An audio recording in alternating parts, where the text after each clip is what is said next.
hey everyone, thanks so much for joining us today. I know most of you, I think, but for those I don't, I'm Cara Pryor, president of James Publishing, co-founder of the Marketing Amplifier system, of which you are all subscribers. I apologize, we had a slight technical difficulty with my video, so next session I'll be live with Lauren. But welcome to the very first installment of our new Marketing Mentor feature. So this is where we're really going to host monthly, hour-ish long, small group coaching sessions that we're really dedicated to kind of filling with expert advice on improving your marketing results. That's our number one goal with these sessions, is improving your marketing results. We want to do everything we can to help you really maximize that in the return that you're receiving from that sort of ever so precious marketing investment, right? So keep in mind, this is at no additional cost to you. And I'm super excited to introduce your marketing mentor strategist, Lauren Powell. Hi, Lauren.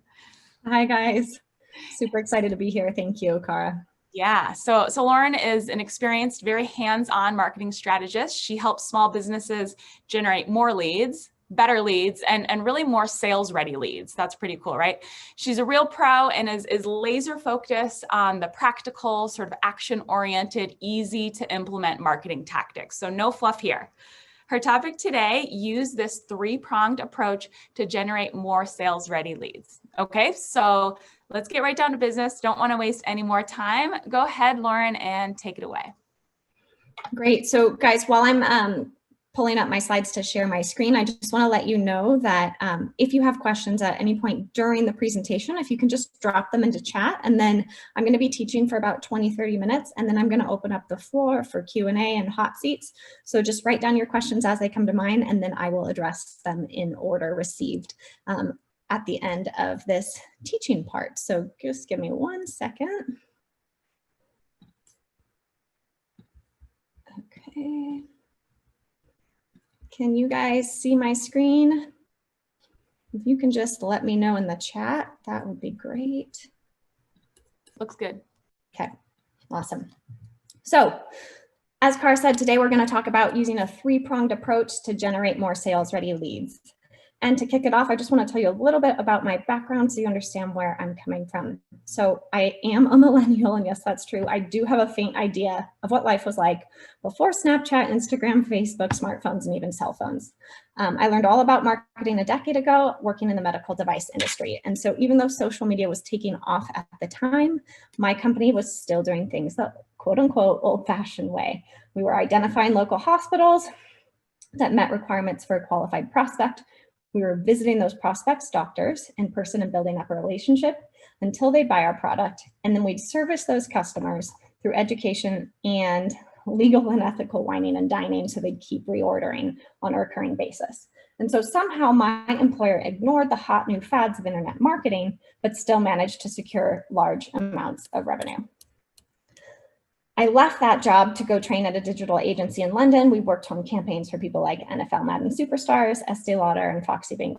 We did things like paid advertising on both social and search, SEO, display, affiliate marketing, and email. So when I was working there, I remember at the time thinking, why don't small local businesses have this kind of access to digital marketing strategy and expertise? It would be a game changer for the way they secured new clients. So I moved back to the States to help small businesses find better ways to secure new customers. Because I don't believe that you have to throw time and money and a 20-something at social media efforts in order to grow your business. You can achieve better business growth without increasing your traffic volume, without growing your social media following, and without investing more in paid advertising. But you're probably wondering, well, how, Lauren? And it's by creating more value with the marketing assets you already have in place. And let me say that again, because it's pretty important. You need to create more value for your prospects with the marketing assets you already have in place.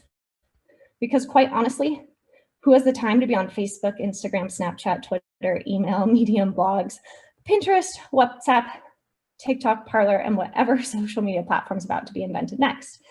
And more importantly, what small firm can afford to be on all of those channels? After 10 years of working with small businesses, I've seen that more followers does not necessarily equal more business. And I bet you've experienced this too. And let me be clear, I'm not saying social media is useless, but I do believe we've been going about it in the wrong way and in the wrong sequence. Building your online marketing should follow a process similar to building a house. You don't start out by painting the walls and adding the furniture and decor, the fun, shiny stuff, before you create the blueprint and pour the foundation. The boring but crucial for success stuff. If you built a house this way, you'd likely waste a lot of time and money. And when businesses focus on growing their social media following before they've created that blueprint and strong foundation for their marketing, they also waste a lot of time and money. So we're all familiar with the way a typical business approaches marketing today. We spend months creating a fancy website, agonizing over every single aspect of the design up to the button colors. And then we launch the site because if you build it, they will come. And shortly after launch, we wonder why new clients aren't lining up, banging down our doors.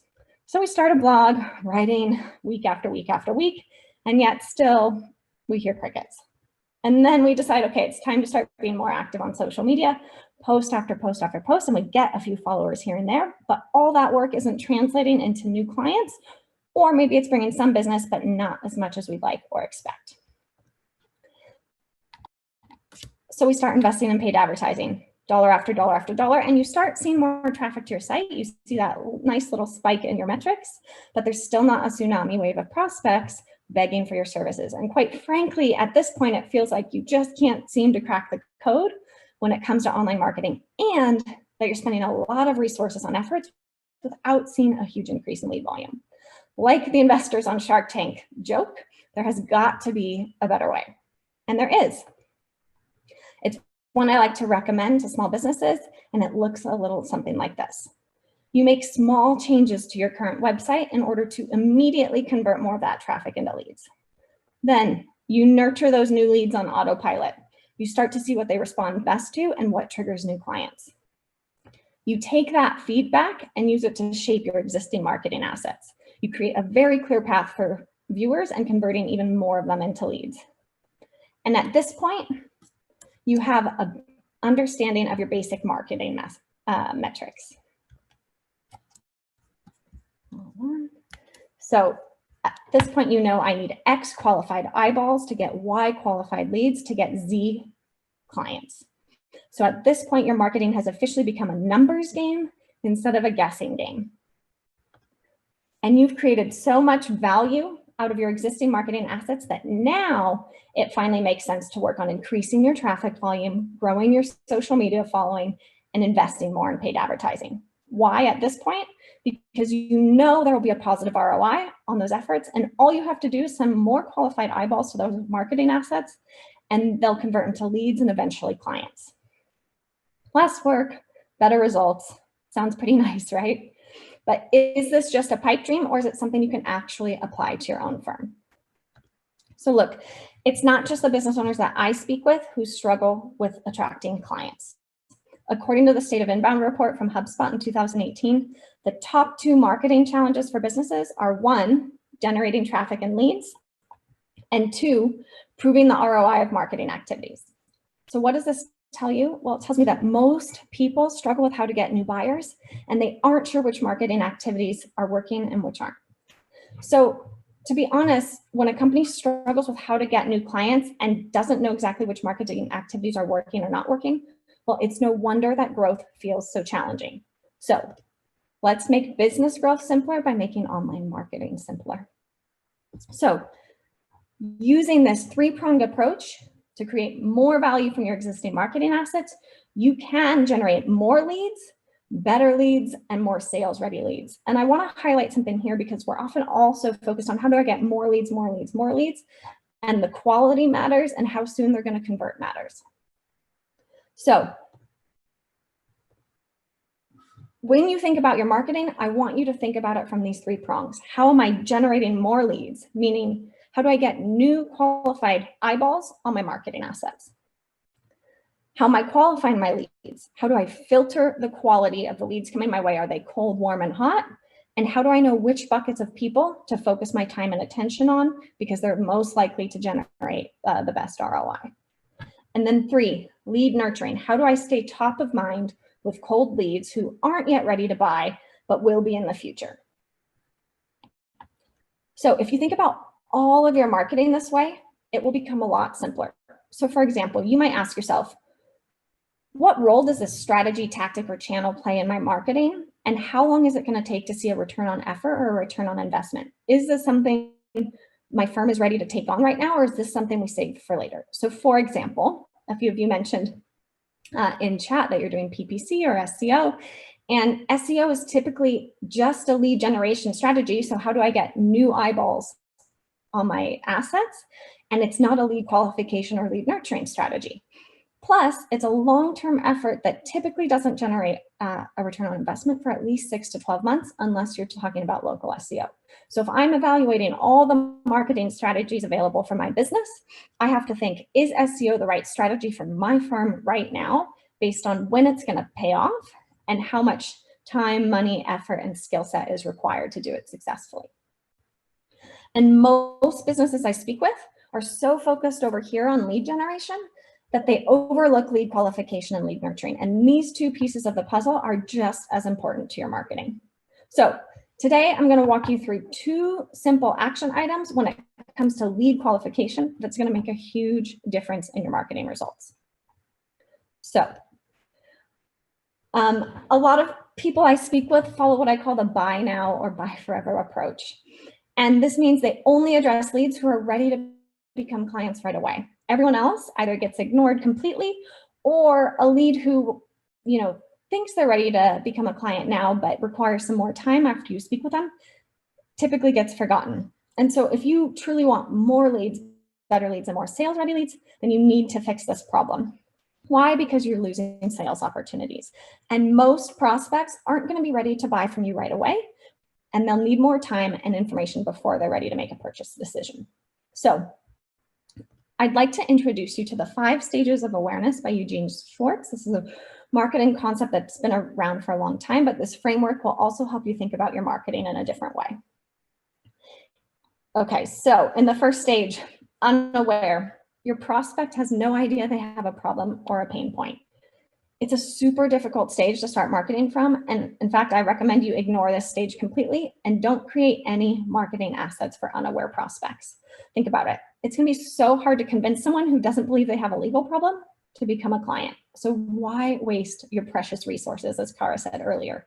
You're going to be fighting an uphill battle, and it's going to be really hard to convert a lead into a client. Then we come into problem aware. In this stage, your prospect understands that they have a problem or a pain point, but they don't yet know there's a solution. And this is where most marketing starts. Anyone who's in the problem aware stage cares about their challenges, their pain points, and the things that keep them up at night, how they feel, and often their status in the world.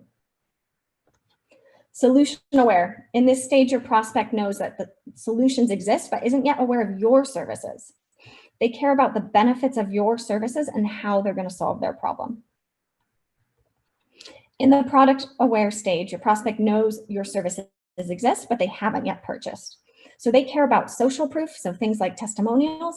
They care about resolving their objections, features, and any sort of benefits that differentiate your services from another attorney. Finally, most aware. In this stage, your prospect is super aware of what you have to offer and has likely either visited a sales page, jumped on a consultation with you, or maybe even watched a webinar. They care about the details of your services and need some sort of urgency to help them act now.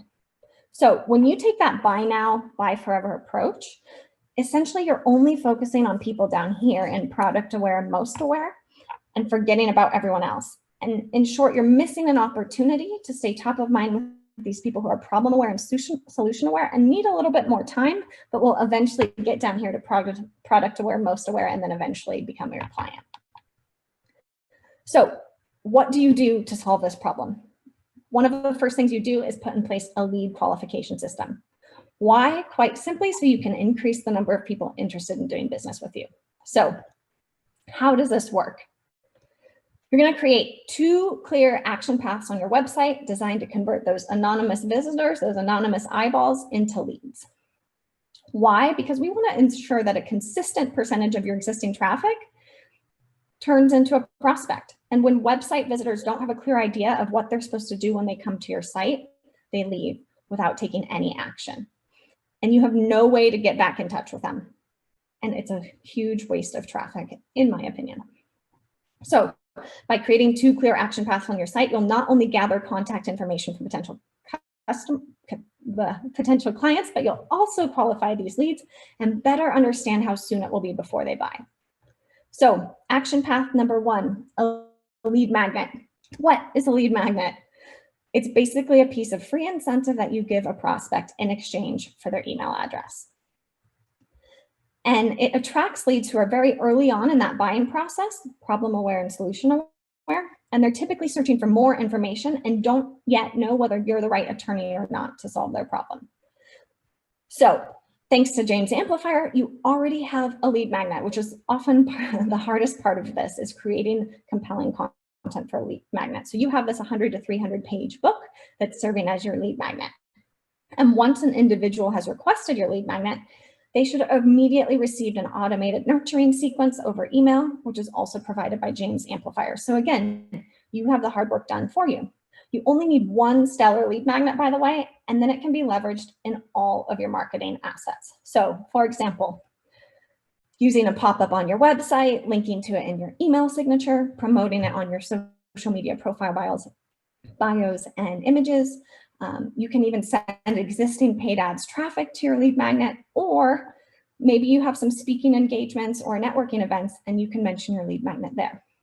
So a couple questions that I get frequently, especially about number 1, using a pop-up on your website. People say, oh, that feels so spammy.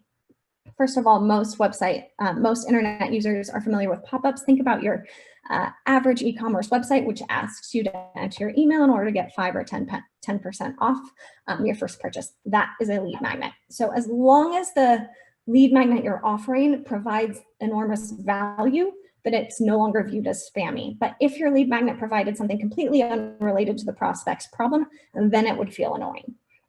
The second question I get is about, does a pop-up affect my website speed and therefore affect my SEO? So typically any pop-up software is going to have a minor impact on speed.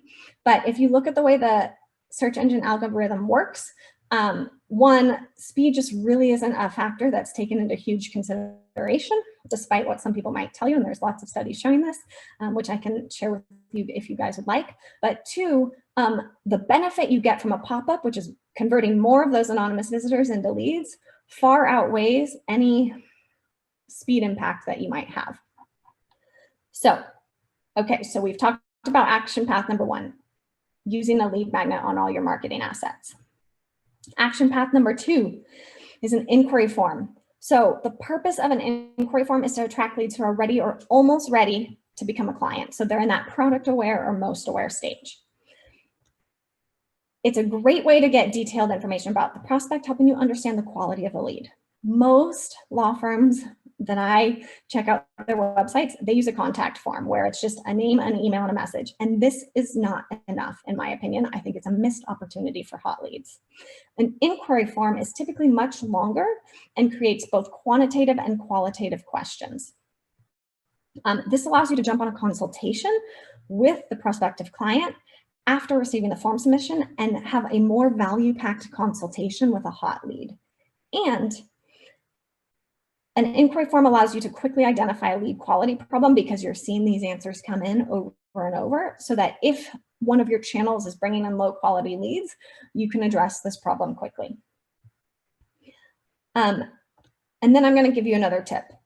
On the back end of that inquiry form, include a calendar booking link so that the hot lead can get on your calendar right away. They're ready to take the next steps with you. And all that back and forth that needs to happen in order to get someone on for a consultation can be eliminated. And if you're worried someone's getting on your calendar that's not a qualified lead, you can always follow up later once the appointment is booked and ask them, let them know that your services aren't right for them and refer them to someone else. Okay, so to summarize, we have 2 clear action paths. The lead magnet, which is provided to you by James Amplifier, and it attracts leads who are very early on in the buying process. And then 2, you have an inquiry form. Super easy to implement on your website. We can talk about tech after this in the Q&A. And this attracts leads who are ready or almost ready to become a client. So they're those hot leads. And when you do these 2 items, you will convert more of your already existing website traffic into leads. And the beauty of these 2 action paths is it simplifies your online marketing greatly. Once they're in place, you know the goal of any marketing effort. It's to send people down one of these 2 paths. How many new leads am I getting through my lead magnet? How many new leads am I getting through my inquiry form? And you can also measure the conversion rates, meaning out of every 100 visitors that I get to my site, how many are taking action on these 2 paths? And therefore, you can measure the success or failure of any marketing effort you're doing by measuring the lead volume and the conversion rate, and it becomes so much simpler. So to summarize, today we talked about the 3-pronged approach to your marketing: lead generation, lead qualification, and lead nurturing. We focused heavily on lead qualification today.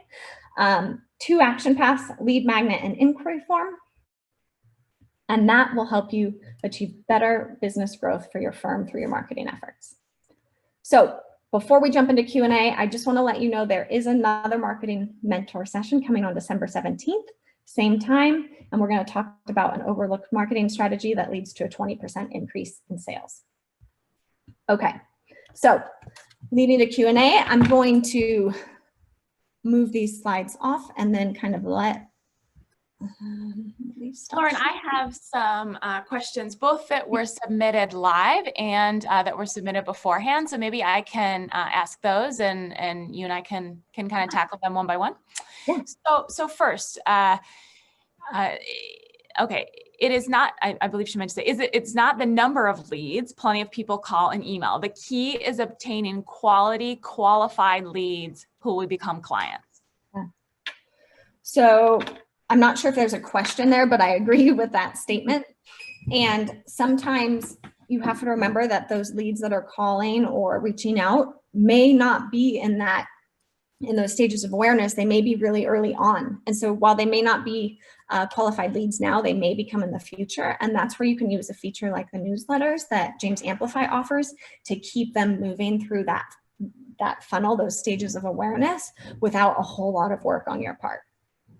Yeah, that's great. And I think there are some kind of easy ways to further qualify, further screen some of these leads that come in, right? Like Lauren and I, I know we both hear, well, I'm getting plenty of leads, or especially with my PPC efforts, the quantity of the leads, the lead volume is solid, but I'm wasting so much of my time sort of screening these folks and talking to the unqualified prospects. So, I think there's some pretty easy things that you can implement, and certainly, that we help you with through Amplifier, is asking, how urgent is your legal need? Maybe how severe is your legal need, right? So then you can really, one, weed out the folks that you may just not be able to help, or the folks who may not be ready to, to hire an attorney at all. But then you can also, prioritize the urgency of your follow-up, right? So that you're not wasting your time talking to those folks who, you just can't help. Yeah, and I think that's where the inquiry form comes in. Don't let anyone get on your calendar without filling that out. If they can't fill out an inquiry form to describe their problem, then it's likely a waste of your time to jump on a call with them, or they're not yet ready. What you find is people who answer those in a very detailed manner typically are more ready to buy. And so if you kind of have this gate to getting access to you and jumping on a call, it's a great way to not spend so much time with either tire kickers or people who aren't yet ready. And even if you have someone answering your phones, they can ask those questions as well before a consultation is scheduled. Really good point. Yeah, do a little bit of deselling. It'll actually go a long way in the end to kind of, defining who it is and who you can really help. So, okay, so this is a good question. I already have an Engage pop-up, which is a live chat pop-up on my site. Wouldn't it be annoying to have 2 such pop-ups on my homepage? I would find it annoying. Alternatives. Yeah, so oftentimes we take our own opinions and don't think about our prospects so much. And a live chat allows someone to ask some questions, but it doesn't necessarily give them all of the information that you have in that 100-page to 300-page book that really demonstrates this attorney knows what they're talking about. Wow, they really have a whole lot of information here. They can probably help me. So they serve 2 different purposes, even though they're both pop-ups. And I like to think of a chat as another way to either identify a hot lead or to disqualify someone who's just kind of, looking for information they can find in a Google search and aren't necessarily looking to retain your services. So I think both are appropriate, but maybe you think about the timing. Like one is maybe only exit intent where the chat pops up right away. Nice. And what about mobile, Lauren? What do you say about pop-ups on mobile? Yeah, so there's some restrictions in terms of how pop-ups are formatted on mobile for, to comply with Google best practices. But I also think they're really helpful there. It depends too on the quality of traffic you're getting on mobile and where people are coming from. But typically on mobile, people are looking for help right away. So if you can give them help right away through a pop-up, why not? Right. Excellent. Before I go on to the next question, just really quick, John had asked if James Amplifier provides those inquiry forms and those qualifying questions that we mentioned. And yes, that's part of the program. So just reach out to your customer success manager if you're unsure if that's been implemented or not, but we can definitely help you with that. Okay, so next question. How do I get more people to request the lead magnets on my website? I only get a couple per month. I think the tactic makes a lot of sense, but I just don't get much traction from it. Yeah, so this is a good question. The short answer is it depends on how much traffic you have. So to give you an idea, an average conversion rate for a pop-up, meaning how many people come to my site versus how many people download, is about 1%. So 1 out of every 100. So if you think about your monthly traffic, I would first ask, are the total number of leads in line with the monthly traffic that I'm getting there? If it is, then your next step is, how do I generate more qualified traffic there? If you remember that marketing formula on X qualified eyeballs, Y number of leads, then we just need to pour more people that are qualified to your website. So that's the short answer, but there may be some nuance to what's going on with your site and who you're targeting. Yeah, good. Okay, this is interesting. So how do you separate out clients based on their stage? For example, one who would benefit from only newsletter and one who would benefit from the materials offered as a lead magnet. So essentially, how are you, kind of identifying where those folks are in that client lifecycle? Yeah, so from my standpoint, the lead magnet always happens first, and they go through that automated nurturing sequence. And then on the back end of that, they receive the newsletter. So you're basically emailing them until they either unsubscribe or they become a client. And that is your job with every lead that comes through. And ideally, if you've talked to someone over the phone, you may also send them that ebook with the nurturing sequence and then filter them through the newsletters as well if they haven't yet become a client, because you're trying to stay top of mind. You're trying to demonstrate your authority, because at some point they're going to make a decision. Who am I going to hire? And you want to be the person they hire because you've demonstrated all this expertise without it taking so much manual time from you or anyone on your team to keep in touch with that person. Yeah, absolutely. And then who do you suggest that the newsletter should be sent to, Lauren? Kind of what's the purpose of that newsletter? Yeah, it's to stay top of mind with any lead that's come your way. So I suggest it's sent to everyone who hasn't yet become a client. Good. Okay, there's lots of questions in the chat of, whether or not we offer the items that we're talking about. So we can definitely clarify that. In most cases, the answer is yes. So there is a lot that's included in your program, and it's not always, it's not always rolled out right away. So we can definitely address those kind of individually. But moving along to, this is kind of a specific question, but on LinkedIn, which I can't seem to get an answer to, is there a way to send a message to all my contacts that I've posted to all my contacts without having to write each and every person individually? So maybe you could clarify, you're posting some sort of content on LinkedIn and then you're trying to notify everyone that you've posted? It sounds like maybe a bulk message on LinkedIn, perhaps. So we might need more info to answer that one, but we can probably answer that one offline. I don't think it's quite as broad. Okay, so let's see. What are your thoughts on chatbots? I like chatbots if you have a strong foundation in place. If you don't, then I think it's just annoying. So meaning, is someone, for example, are they requesting your lead magnet through the chat bot and then you're following up just like a nurture sequence would? Great. If you're just, kind of spamming people without any reason to do so, then I don't think it's a great use of a chat bot. So a lot of it depends on how you're driving traffic there and why they're getting to your chat bot. And you don't own, if you're doing, for example, like ManyChat, which is a Facebook chat bot, you don't own those contacts. I always recommend getting someone's email and or phone number if you can, because then you're not at the whim of an algorithm on a platform you don't own. Good. This is a good one. How often should I follow up with my prospects and how do I automate that?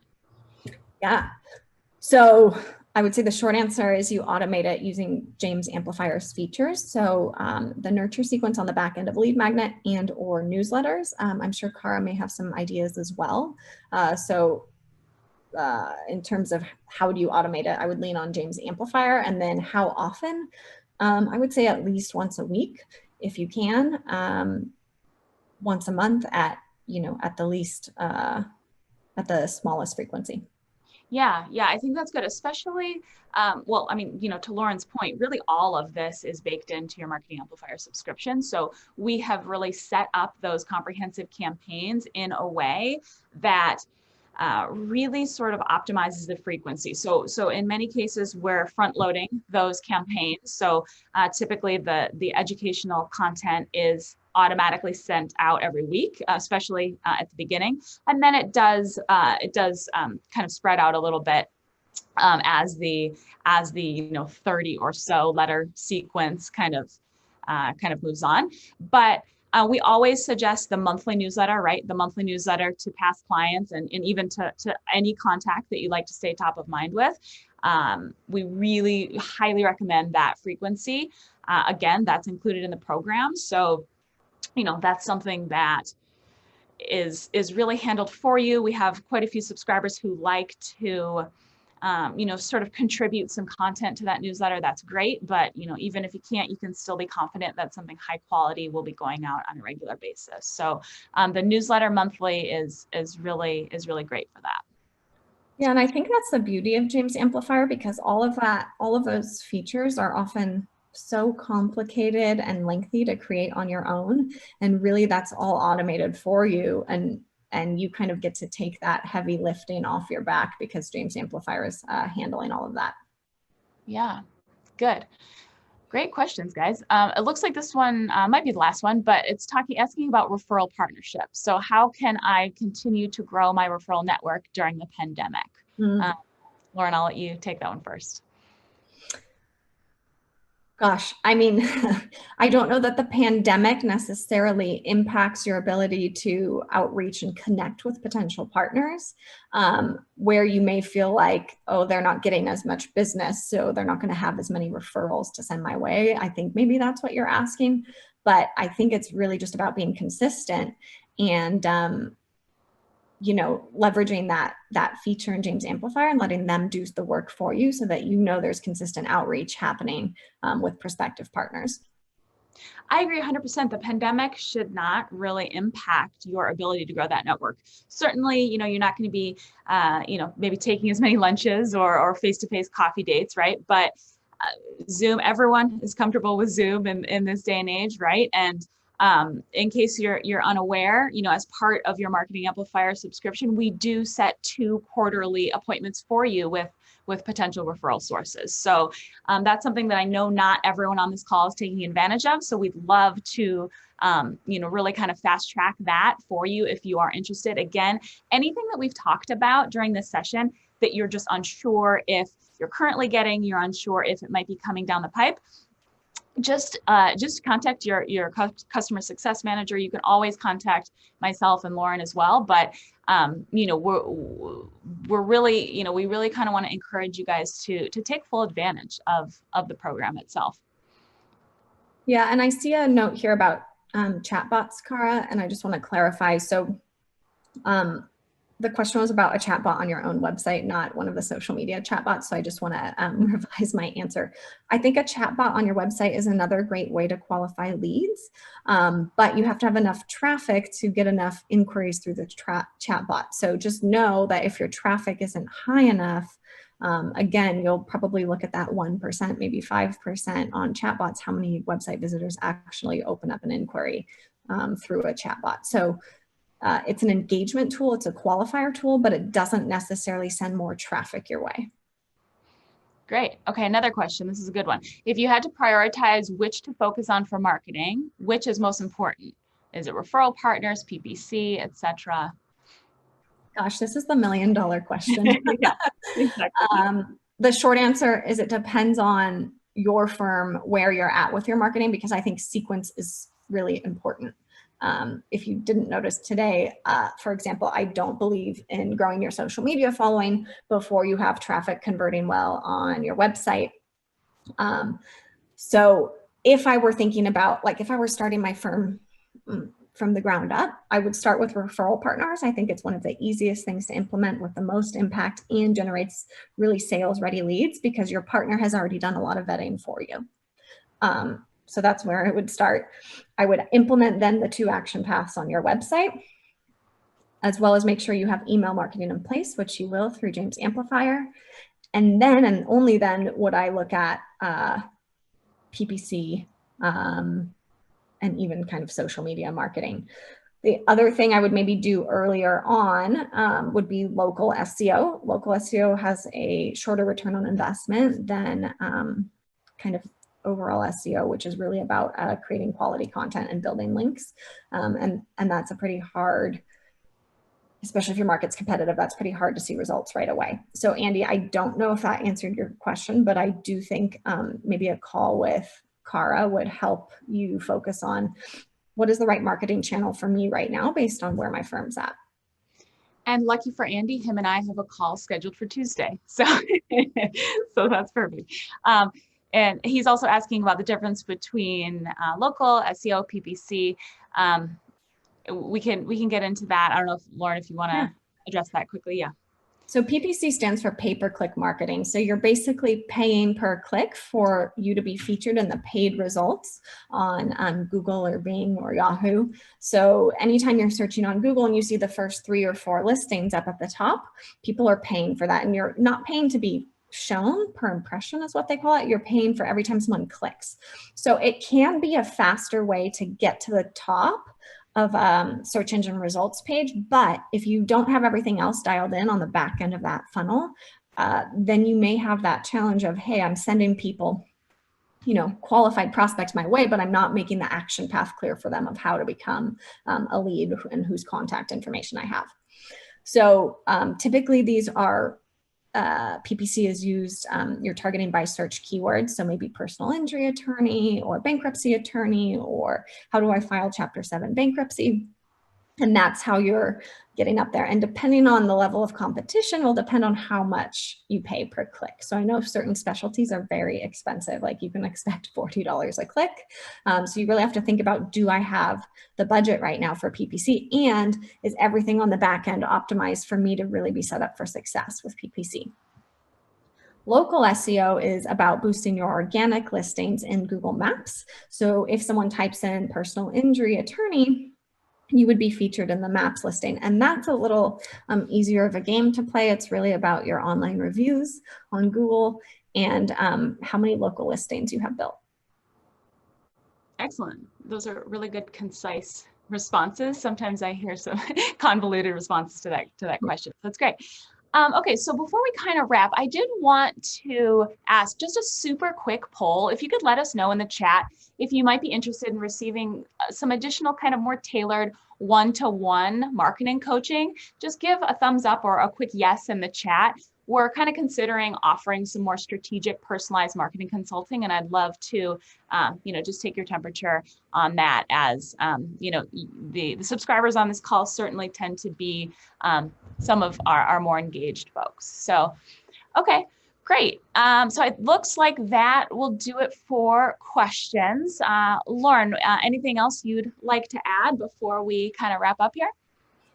Yeah, just that really lean on the James Amplifier team for advice, because I know it can be so confusing. What marketing channel do I focus on? What's the right one for me? Or someone else is touting, hey, Facebook ads is the best thing for you to do right now. And maybe it will be in 6 months, but it's not right for you right now. So really understanding what's the right channel and tactic for my firm right now, based on not only where I'm at in my marketing, but what budget, skill set, and constraints I have at my disposal, will really help you create the right marketing strategy for your firm right now, because there really is no one size fits all. And sometimes it's really easy for someone to say SEO is the only way to go, and that may not be the right advice for your firm right now. Excellent, Lauren. We're all super grateful for your insights, and we look forward to the next session, which again is in 2 weeks. No, is that correct? No, 4 weeks. 4 weeks. 4 weeks. I was upping your commitment there. Yeah. Okay, so we'll see you guys in a month, and thanks for the feedback. We really appreciate it. Great questions today. Feel free to follow up with us as needed, and we look forward to chatting soon. Thanks so much. Thanks, guys. Bye. Bye.